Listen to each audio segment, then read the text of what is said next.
নেই, রাস্তা আমাদের তারাসীমা আর ওই যে গার্মেন্টস বাউন্ডারি করছে, আমাদের রাস্তা বন্ধ করে রাখছে। এই রাস্তা অনেক আগে কর, এই রাস্তা নিয়ে আমরা অনেক কিছু করছি। ইয়ারা খালি আমাকে সময় দিতেছে, ইয়ারা খালি দেওয়া করতেছে, ওটা করতেছে। আজকে আমরা এই জায়গায় আইছি রাস্তার কারণে আইছি। আমরা ডিসি দিব কি দিব না বলে তার ব্যাপার। আমরা বলে দিকে আসছি। হ্যাঁ, আমার পরিচয় জাহানারা। সমস্যা আমাদের এই যে দুই কোম্পানি থেকে, পিয়ার কোম্পানি আর তারাসীমা কোম্পানি, দুই কোম্পানি থেকে আমাদের রাস্তা আটকে দিছে। আমাদের এমন সমস্যা হইতেছে, আমাদের বাচ্চারা লেখাপড়া করতে ধান করে স্কুলে যেতে পারে না।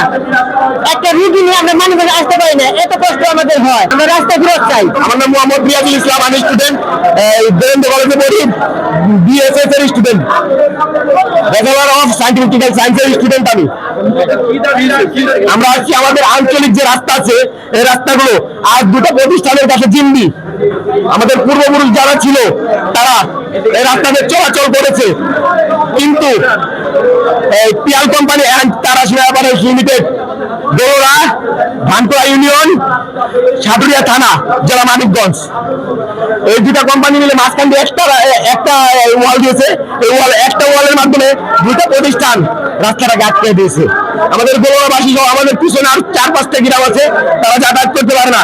এইসব লোকেদের এই রাস্তা আটকানোর কারণে প্রায় 2 ঘন্টা অতিরিক্ত হাঁটাহাঁটি করে পেরেশানির মাধ্যমে এই গন্তব্যে যেতে হয়।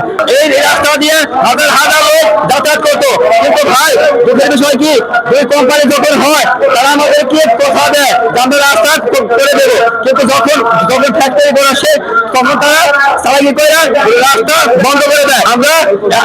আমরা এই গ্রামে আমরা হাজার লোক আমরা ডিসি অফিসের সামনে উপস্থিত হয়েছি।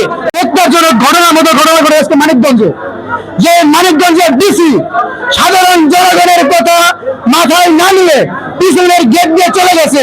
আজকে এই প্রশাসন তাকে ছাড়াই দেওয়ার জন্য বলতেছে, আজকে আপনারা আসেন, আমরা আগে বসে কথা বলি। এদিকে ডিসি চলে গেছে পিছনের গেট দিয়ে, এটা কেউ স্বীকার করতে রাজি না।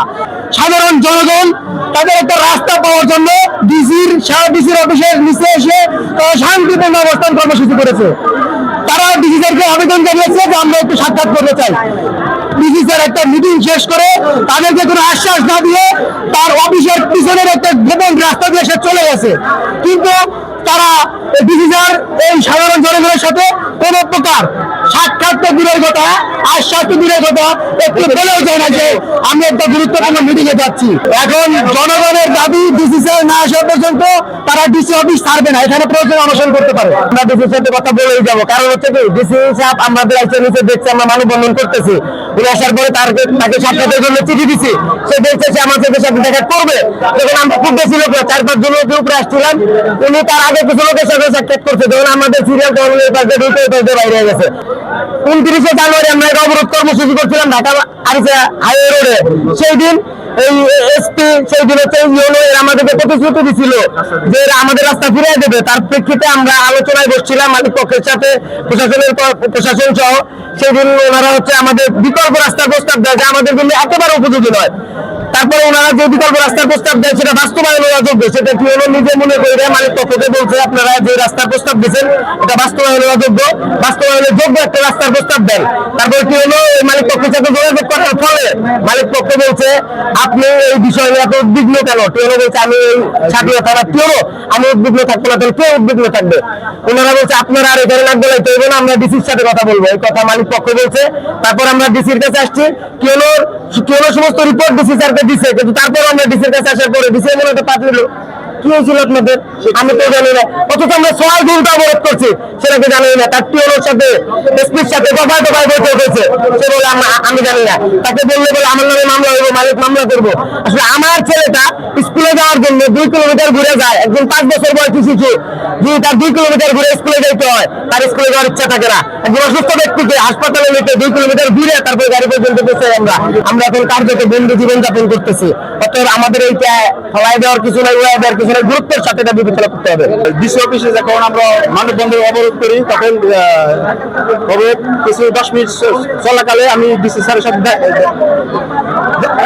দেখা করার পরে ডিসি স্যার আমাকে বললো ঠিক আছে আপনারা নিচে অবস্থান করেন, আমি আপনার আইসা কথা বলবো। তারপর অনেকক্ষণ অবরোধ করার পরে সে নিচে আসে নাই। আমি নিচে যাই বলছি আপনি কেন দেখা করলেন না, ঠিক আছে। তারপরে আমাকে বললো যে আমি রাস্তা স্যার কি অবস্থা, সে বললো যে রাস্তা দেই কোম্পানি আমার নামে মামলা করবো, আমার নামে মামলা করবো। 10 দিন হোক 15 দিন হোক আরো 2 দিন বেশি সময় নেন, আমরা 3 পক্ষ আপনি প্রশাসন ওইখানকার যে মিল কারখানা এবং আমাদের সাথে যারা উপকারভোগী ওনারা থাকবেন, আর আমরা সাংবাদিকরা ওনাদের হয়ে আমরা ওনাদের পাশে থাকবো।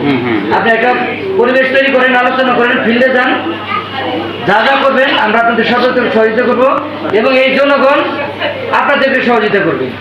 শিল্প প্রতিষ্ঠান আছে, এই শিল্প প্রতিষ্ঠানের বিপরীত দিকে আমাদের যে কয়েক গ্রামের মানুষজন যারা রাস্তা দাবি নিয়ে একটা রাস্তা অবরোধ করেছিলেন, আমরা সরকারিভাবে তাদের সাথে আলাপ আলোচনা করে মালিক পক্ষের সাথে কথা বলে একটা সমাধানের প্রক্রিয়া শুরু করেছিলাম।